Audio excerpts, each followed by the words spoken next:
Okei, mitäs nyt?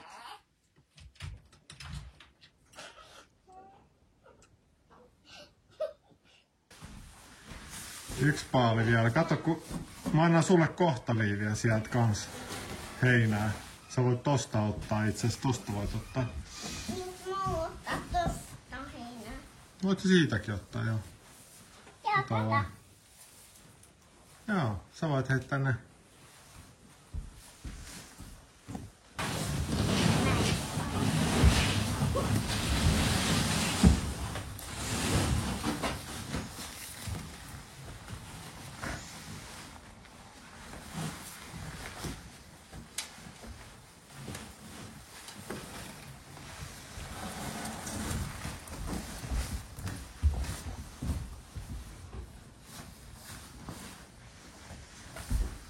Ei mua tarvita enää mihinkään, kun sä voit hoitaa nämä heinähommat.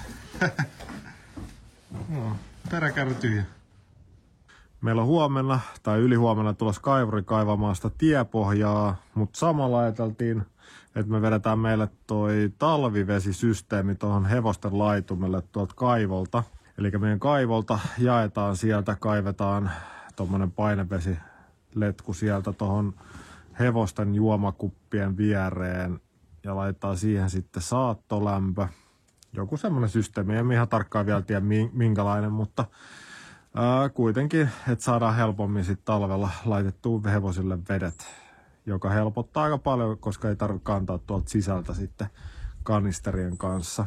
Niin, nyt mä oon menossa sitten kaivolle kaivamaan vähän semmoista kuoppaa ennen sitä kaivuria, että koska siellä on niitä vesiputkia ja sähköjohtoa, että ne on ehkä hyvä kaivaa niin kuin lapiolla, koska kaivurin kauhalla se helposti sitten menee vahingossa rikki. Tässä. Joo. Näin. Sitten tässä tossa. Joo. Noin. Sitten täällä. Tossa. Sitten tossa. Noin. Menee tässä. Joo. Kato sitä suuntaa, olisiko se tässä? No, joo, se voi olla siinä. Tai sitten ihan vähän tonne päin, mutta...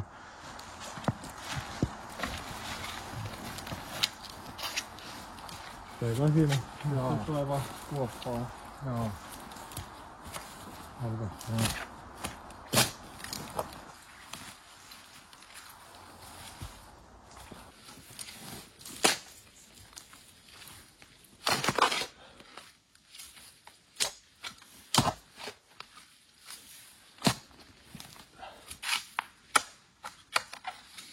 Soraa ja matoja.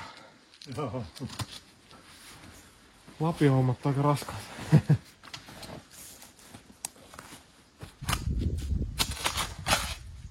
Joskus on laittu kaivurille silleen, tai vesiputke päälle silleen joku merkki tavallaan.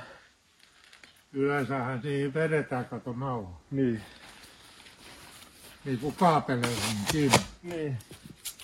Sen takia justi, että sit joskus jos kaivetaan, ettei sitä katkaista. Niin.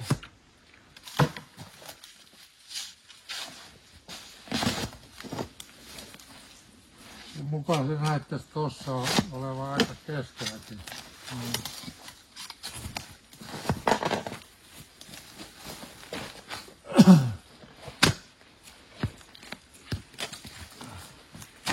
Siinä ei suunnilleen missä seisoo. Joo.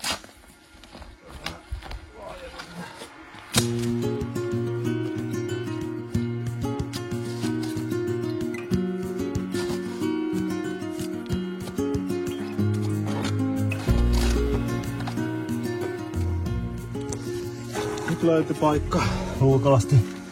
Sieltä löytyy styroksia tai jotain eristettä. Siellä se on. Sieltä tulee jo kaivinkone tänään ja huomenna alkaa sitten kaivuuhommat. Tai kaivuriset jo tiputti tonne noin alas. Piti tulla tänne vähän kauemmas kaivosta kaivaa uutta kuoppaa, kun toi vähän lähempänä kaivoa, niin se täyttyy aika nopeasti vedellä. Niin täytyy katsoa, jos löytyisi tästä se putki jostain vähän ylempää. Ehkä ei, ainakaan tää ei näyttäisi alkaa täyttymään vedellä vielä.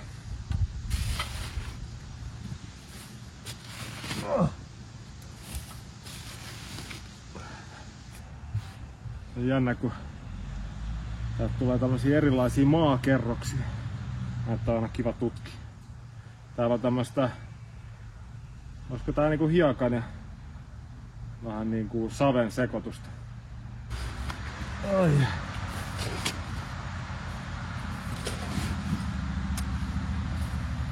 Monessakohan metrissä se on se vesiputki. Vitsi, tuolta tulee iso kastemaata. Terve!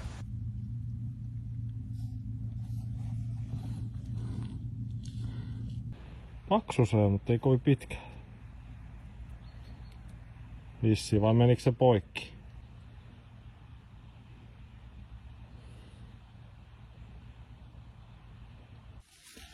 No niin, sieltähän se löytyi. Aika iso vesiputki, itse asiassa paksu, olisiko toi 50. Mutta se on aika hyvin tehty, tuossa hyvä kerros kauttaaltaan soraa ja sitten siellä on vielä eristykset laitettu.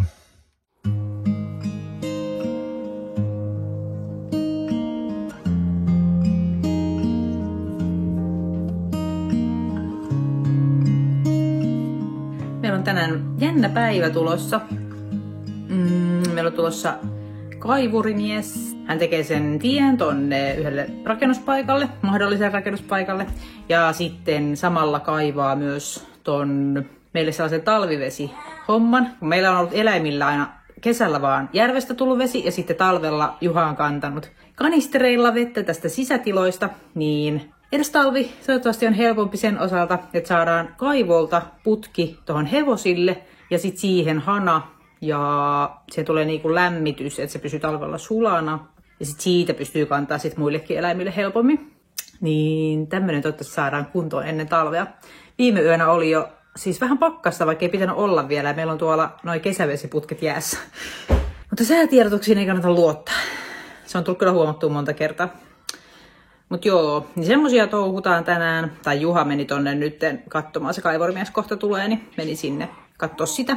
Ja sitten toinen jännä juttu, mitä tapahtuu, niin meille tulee yksi koira tänne. Meidän eläinsuojelukeskukseen ei ole otettu koiria tai kissoja. Ja ne koirat ja kissat, mitä meillä on, niin on kyllä kodinvaihtajia, niin kuin rescue-kissoja on ja näin. Mutta me ei varsinaisesti oteta meidän yhdistykselle koiria ja kissoja, koska meillä ei oikein ole niin tiloja, kun meillä on kuitenkin jo ennestään täällä kissoja ja koiria. Ja on silleen, niin kuin, ne on vähän hankalampi kuitenkin niin kuin järjestää sillä jos se vaikka tuu toimeen keskenään ja muuta.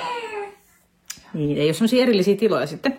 Ja ollaan muutenkin keskitytty noihin niin kuin maatilaeläimiin, tommosiin muihin maatilaeläimiin. Mutta meille nyt on tulossa sitten vähän niin kuin väliaikaissijoitukseen yksi koira. Sillä omistaja kuoli kesällä ja se on ollut nytten sitten yhden toisen ihmisen luona muutaman kuukauden ja ei ole sopeutunut sinne. Sillä on tosi voimakasta eroahdistusta, eli ei yhtään kestä olla yksin. Sillä on yritetty etsiä kotia, mutta ilmeisesti vaikeaa tuon eroahdistuksen vuoksi. Niin se tulee nyt tänne meille.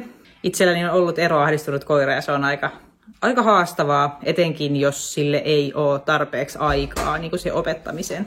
Ja eroahdistuneen koiran kanssa, kun se opettaminen pitäisi olla tavallaan just niin pitkäjänteistä, että kun sitä opetusta tehdään, että opetetaan olemaan niin kuin ensin tosi lyhyitä aikoja ja sitten se pikkuhiljaa pidennetään sitä aikaa, niin siinä ei saisi tulla välissä sellaista, että yhtäkkiä se koira onkin sitten vaikka koko päivän yksin, jonkun työpäivän ajan. Se menee aina takapakkiin se opetus sitten, jos yhtäkkiä tulee sitten se pitkä aika, että se stressi taas niin kuin yltyy ja se koira menee niihin tiloihin, niin sitten se ei niin oikein hyödytä.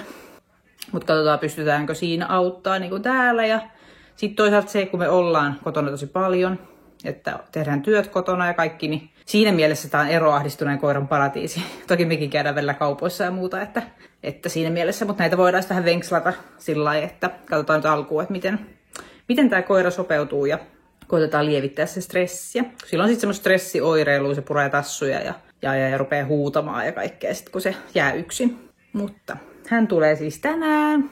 Juha meni tuonne ulos touhuun, niin mä ajattelin, että mä vähän siivoilen tässä sisällä. Ja tänään kyllä ihana aurinkoinen päivä. Taas. Mä aina jaksan aina iloita näistä aurinkoisista päivistä, mutta ei ole syksyllä niin itsestäänselvyyksiä. Niin kuin tälleen lokakuussa enää. Toppasi nyt tänne päin.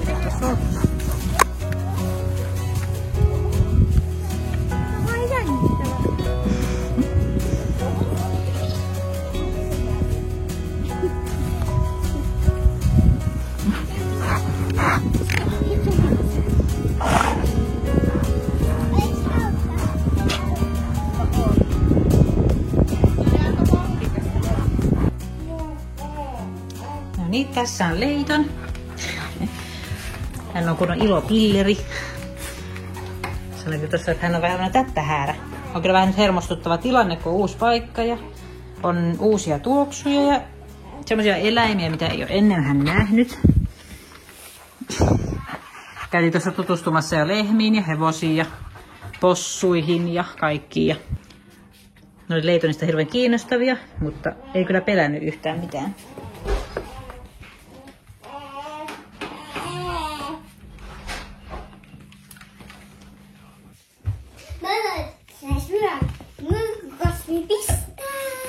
Se makaa hassusti. Joo, ketarat ojossa.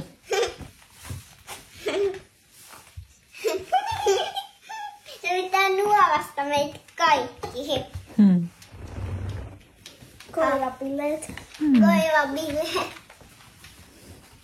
Kyllä se ainakin teistä tykkää. Joo. Aika iloinen kaveri.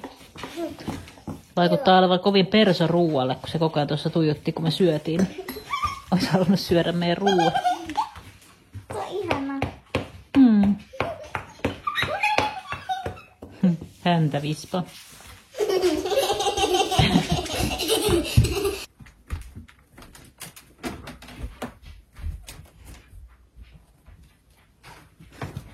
Sirius on reporankana täällä. Nuku vaan siinä.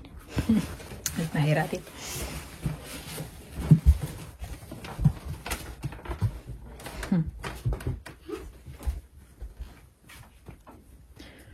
Ryhmähau.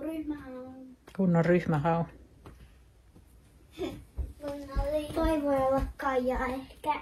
Ja toi on Vainu. Ai mikä ja tää on Rooli. Ai mikä noista on mikä? Tää on Kaija. Toi on Vainu. Ja toinen on toi Rolle. Se uskoo Rolle.